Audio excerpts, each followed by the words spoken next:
संभल में एक बार फिर से कोरोना संक्रमण का बड़ा ग्राफ आंकड़े 600 के पार, मरने वालों की संख्या 51 पहुंची। लॉकडाउन के बावजूद भी लोग कोरोना वायरस को नहीं ले रहे हैं गंभीरता से।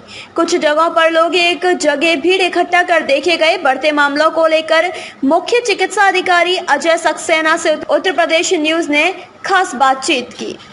लगातार देश के साथ साथ संभल में भी कोरोना का जो ग्राफ है वो लगातार बढ़ता जा रहा है। 600 से ज्यादा एक्टिव केस संभल में अभी तक सामने आ चुके हैं और मरने वालों की जो संख्या है वो 50 से ऊपर है।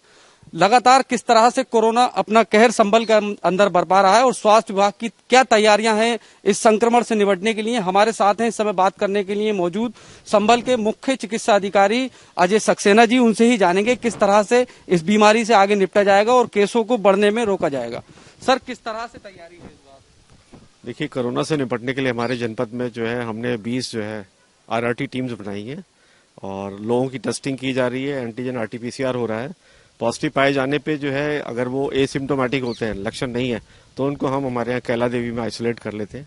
बाकी लक्षण के आधार पर अगर जिनको दिक्कत ज्यादा है तो उसके लिए हम लोग उनको टीएमयू भेजते हैं मुरादाबाद में।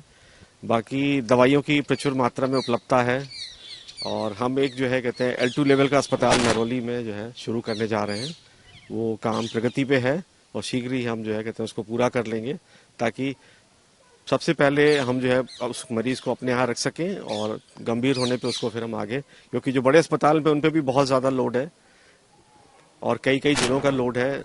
लेकिन मैं इस बात से संतुष्ट नहीं हूँ, इतना समझाने के बाद, अखबार में सब तरीके से इतना बताने के बाद में कि आप जो है बेवजह घर से मत निकलिए, मास्क लगाइए, सोशल डिस्टेंसिंग रखिए, हाथ धोइए, लोग इस चीज़ को नहीं मान रहे हैं, क्योंकि वायरस का जो नया स्ट्रेन है वो बहुत घातक है और बहुत ज़्यादा परेशान करने वाला है। सर, अच्छा, देखा जाए कि एक रेमडेसिविर इंजेक्शन की भारी किल्लत हो रही है और देश के अलग अलग शहरों की बात की जाए, ऑक्सीजन बेड्स की दिक्कत है, ऑक्सीजन सिलेंडर्स की दिक्कत है। अपने यहाँ संभल में किस तरह से तैयारी है स्वास्थ्य विभाग की? हमारे पास में ऑक्सीजन के सिलेंडर यहाँ पे संभल में प्रचुर मात्रा में है और अभी हमें ऐसी कोई ज़रूरत नहीं पड़ी है। लेकिन शीघ्र ही जब हम अपने मरीजों को यहाँ पे अपने L2 लेवल पे रखेंगे तो ऑक्सीजन दे करके पहले कोशिश करेंगे कि उनकी स्थिति यहीं बेहतर हो जाए, हमें उनको रेफर ना करना पड़े। अच्छा, तो संभल में अभी हयातनगर थाने की बात की जाए, कुछ पॉजिटिव केस सामने आए। कितने पॉजिटिव केस सामने हयातनगर थाने से आए हैं और अब एक्टिव संख्या कितनी है संभल में? हयातनगर थाने में ऐसा ज्ञात हुआ है कि 100 के आसपास का स्टाफ है, उसमें से 14 लोग पॉजिटिव आए हैं और सभी को जो है कहते हैं बार बार स्वास्थ्य विभाग की तरफ से जो है ये निर्देश दिए जा रहे हैं कि आप लोग जो है अपना बचाव रखते हुए दूसरों की मदद करिए, क्योंकि ये महामारी का टाइम है। हम लोग जो है कहते हैं बहुत सारी परेशानियों से रूबरू हो रहे हैं। किसी के पास खाने को नहीं है, किसी के पास इवन पैसे तक नहीं है। तो बहुत सी जो है स्वयंसेवी संस्थाएं हैं, उनके भी जो है कहते हैं सुझाव आए हैं कि आप बताइए कि हम उसमें जो है क्या कर सकते हैं ताकि जनमानस को जो है थोड़ी सहायता मिले और मिलजुल के हम लोग जो है इस वैश्विक महामारी को काबू में कर सकें। सर, संभल की बात की जाए, संभल में सर अभी अपने पास कितने ऑक्सीजन बेड हैं? अगर जरूरत पड़ जाती है इमरजेंसी में तो क्या व्यवस्था है? ऑक्सीजन बेड जितने हमारे सिलेंडर है उतने ही ऑक्सीजन बेड हो सकते हैं जो कहते हैं। अच्छा सर, देखा गया है जो एम्स के निदेशक हैं उनका कहना है जो पब्लिक गैदरिंग है उसको रोका जाए। तो अभी चुनाव का समय चल रहा है, नामांकन के दौर में भी देखा गया काफी भीड़ थी, एक के ऊपर एक चढ़े हुए थे। तो इससे किस तरह से बीमारी को रोका जाएगा?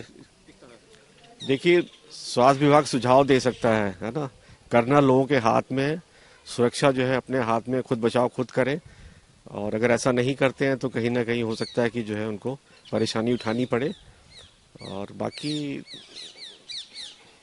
सर, अन्य बीमारियों से जो पीड़ित लोग हैं उनको भी प्रॉपर इलाज नहीं मिल पा रहा है। अगर वो अस्पताल के चक्कर लगा भी रहे हैं, सरकारी अस्पताल की बात की जाए या अन्य प्राइवेट अस्पतालों की, तो उनको भर्ती नहीं किया जा रहा है। उस पर किस तरह की कार्रवाई आपकी तरफ से की जाएगी?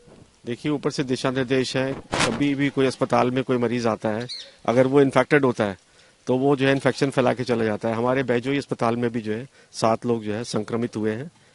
तो इसी वजह से जो है शासन की तरफ से दिशा निर्देश है कि जो ओपीडी है वो ना चलाई जाए, क्योंकि कोई भी जो है एसिम्टोमेटिक इन्फेक्टेड पेशेंट है वो पता तो चलता नहीं है कि उसमें इन्फेक्शन है और ऐसा मरीज जो है वो 1 महीने में जो है लगभग 300 लोगों को इन्फेक्शन दे सकता है।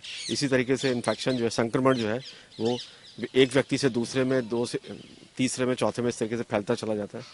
और सोशल डिस्टेंसिंग इसको जो है कंट्रोल करने में जो है अहम रोल निभाती है। तो हमें सोशल डिस्टेंसिंग का पालन करना चाहिए और कोशिश करें कि जब बहुत ज़रूरी काम हो तभी हम जो है बाहर मार्केट में, बाजार में काम करके आएँ, और एक बार में कोशिश करें ज़्यादा से ज़्यादा काम कर लें ताकि बार बार ना जाना पड़े।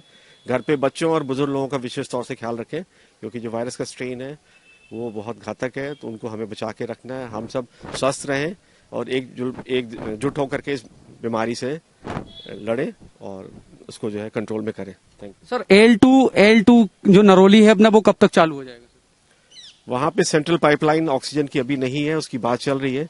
जैसे ही जो है 2-3 दिन में जो है वो पाइपलाइन हो जाएगी तो हम उसको जो है कहते हैं कनेक्ट करके वहाँ पे जो है टेम्परेरी व्यवस्था कर देंगे, ताकि मरीज को एकदम से हमें जब टीम में भेजना पड़ता है, और कई बार ऐसा होता है कि उनके पास भी वर्कलोड है, तो फिर थोड़ा पेशेंट को सपोर्ट देने की जरूरत पड़ती है। तो उस हालत में हम उसको पहले वहाँ रखेंगे, स्टेबल होने के बाद में उसको आगे भेजेंगे। अगर ठीक हो जाता है तो फिर उसको जो है। देखिए, जिस तरह से सीएमओ साहब ने बताया कि लगातार प्रयास किए जा रहे हैं, लोगों को समझाने का प्रयास किया जा रहा है, पर लोग हैं कि समझने का नाम नहीं ले रहे हैं। यही वजह है कि लापरवाही के चलते 600 से ज्यादा एक्टिव केस हैं, 50 लोगों ने अपनी जान गंवाई है। पर एक खुशी की बात यह है कि सीएमओ साहब अजय सक्सेना ने बताया कि जल्द ही L2 नरोली की सेवाएं शुरू कर दी जाएंगी, जहां पर कुछ वेंटिलेटर और ऑक्सीजन सिलेंडर भी मौजूद होंगे। अब देखना यह है कि किस तरह से आम जनता है वो जागरूक होती है, क्योंकि प्रशासन की तरफ से लगातार तैयारियां हैं। स्वास्थ्य विभाग लगातार इस संक्रमण को रोकने के लिए प्रयास कर रहा है। कई स्वास्थ्यकर्मी इस पूरे संक्रमण में कोरोना की चपेट में आए हैं, कई पुलिसकर्मी इस कोरोना की चपेट में आए हैं। अब देखना ये होता है कि इस संक्रमण से संभल का स्वास्थ्य विभाग किस तरह से निपटता है। सहयोगी फिरोज के साथ मोहम्मद सद्दाम, उत्तर प्रदेश न्यूज।